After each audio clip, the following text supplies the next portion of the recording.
আনন্দের তো কোনো সীমা থাকবে না। দেবদাকে খুবই ভালো লাগে। আগেও দাদাগিরি গেছি। দেবদার সাক্ষাৎকার নেব, এটাই আমার উইশ। দেবদার ক্রাশ। বর্তমানে আমরা বহরমপুরে আছি, এটাই হচ্ছে সুবর্ণ সুযোগ আপনার প্রতিভা বাংলার সবচেয়ে জনপ্রিয় নায়কের কাছে তুলে ধরা। এই সুযোগে অনেকেই এসেছেন বহরমপুর দাদাগিরি সিজন 11 এর অডিশন দিতে। এখানে অনেকে এসেছে, তাদের সঙ্গে কথা বলবো। কোথা থেকে এসেছেন আপনি? রানীবাগান মোড়। আগে কখনো অডিশন দিয়েছিলেন? না। এই প্রথমবার? আপনি আমি বহরমপুর। আগে কখনো অডিশন দিয়েছিলেন? না, আগে কখনো দিই। কতটা এক্সাইটমেন্ট? অনেকটা। দেবদা এখন বাংলার সব থেকে জনপ্রিয় মুখ, সেখানে দাঁড়িয়ে ওনার সঙ্গে যদি দেখা হয় কি বলবে? আমি তো ফার্স্ট অফ অল একটা অটোগ্রাফ নেব আর হ্যান্ডশেক করব, ব্যাস এটুকুই। আমি বহরমপুর থেকে। প্রথম উইশ, দেবদাকে আমার ভালো লাগে, ব্যক্তি মানুষ হিসেবে খুবই পছন্দ।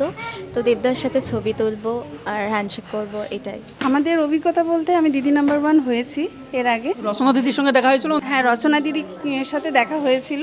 আমি এর আগের যে ইয়ারের 16 জুন আমার টেলিকাস্ট হয়েছিল, তো আমার সেই জন্য আরও ইচ্ছা যে দাদাগিরিতেও আমি যেতে চাই। অভিজ্ঞতা আছে আপনার জি বাংলায়? একদম একদম, জি বাংলা। আপনি কখনো গিয়েছিলেন জি বাংলায়? না, আমি যাইনি, তবে অডিশন দিয়েছিলাম, সেখানে চান্স পাইনি আমি। আবারও দিচ্ছেন? দিদি নাম্বার 1 দিয়েছিলেন? হ্যাঁ, দিদি নাম্বার 1 দাদাগিরিতেই ফার্স্ট টাইম। দাদাগিরিতে ইলেকশন যদি হওয়ার পরে দেবদার সঙ্গে প্রথম সাক্ষাৎকার কি হবে? আনন্দের তো কোনো সীমা থাকবে না, খুব ভালো লাগবে। বাংলার বর্তমানে সব থেকে জনপ্রিয় মুখ দেবদা। দেবদাই আমারও দেবদাকে খুবই ভালো লাগে। আগা করেই পছন্দ দেব। দেবদা বর্তমানে মেয়েদের জন্য ক্রাশ। একদম ছোট থেকে। আর আমি আগেও দাদাগিরি গেছি। And গিয়েছিলেন এর আগে? হ্যাঁ, অভিজ্ঞতা কেমন? খুব ভালো, খুব ভালো ছিল। সৌরভ গাঙ্গুলি স্যারের সঙ্গে দেখা? হ্যাঁ হ্যাঁ হ্যাঁ হ্যাঁ, খেলেছিলাম, অনেকটাই খেলেছিলাম আর খুব ভালো লেগেছিল গিয়ে। আর এবারও যেতে চাই, আবার যেতে চাই। উইশ বলতে আমি একজন নিউজ অ্যাঙ্কার, তো দেবদার সাথে আমার একটা দেবদার সাক্ষাৎকার নেব, এটাই আমার উইশ। ইন্টারভিউ নেওয়ার ইচ্ছে? ইন্টারভিউ নেওয়ার ভীষণ ইচ্ছে। আগে কখনো দেখেছিলেন দেবদাকে? অনেকবার, আমি দেব ফ্যান ক্লাব থেকেই এসেছি। জি বাংলা অনেকের অডিশন ইন্টারভিউ নিয়েছি, কিন্তু অডিশনে যায়নি। দাদাগিরি অনুষ্ঠান দীর্ঘদিন ধরে দেখে আসছি, কিন্তু এর আগে কখনো অডিশন দেওয়ার সুযোগ হয়নি বা হয়নি আর কি। তো এই প্রথমবারের জন্য অডিশন দিতে আসলাম। তো মেয়েরা বেশি পছন্দ করে, ছেলেরা কতটা পছন্দ করে? যতটা মেয়েরা পছন্দ করে তার থেকে দ্বিগুণ। আমার মনে হয় আমি অ্যাকচুয়ালি দেবদার ক্রাশ। দেবদাকে পেলে যে কী করবো সেটা আমি বুঝতে পারছি না, কিন্তু দেবদা আমার কাছে রিয়েল হিরো।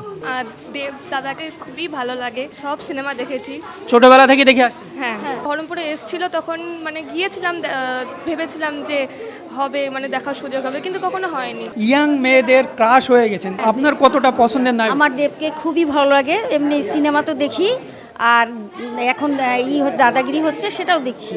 আমরা কথা বললাম দাদাগিরি অডিশনে যারা এসেছিলেন তাদের সঙ্গে, তাদের অভিজ্ঞতা সম্পর্কে তারা জানাচ্ছেন। জি বাংলাতে ইতিমধ্যে তারা গিয়েছিলেন অডিশনের মাধ্যমে দেবদাকে দেখার জন্যই তিনি অডিশনে এসেছেন। এবং আপনাদেরকে জানিয়ে রাখি 30শে জুলাই আজকে অডিশন ছিল পালকি ব্যাংকেট হল, বহরমপুর খাগড়া। দুপুর 12টা থেকে বিকেল 4টে পর্যন্ত অডিশনের সময় করা হয়েছিল, কিন্তু এখনো পর্যন্ত জনসাধারণ যারা অডিশনে এসেছেন তারা লাইনে দাঁড়িয়ে আছেন তাদের অপেক্ষায়।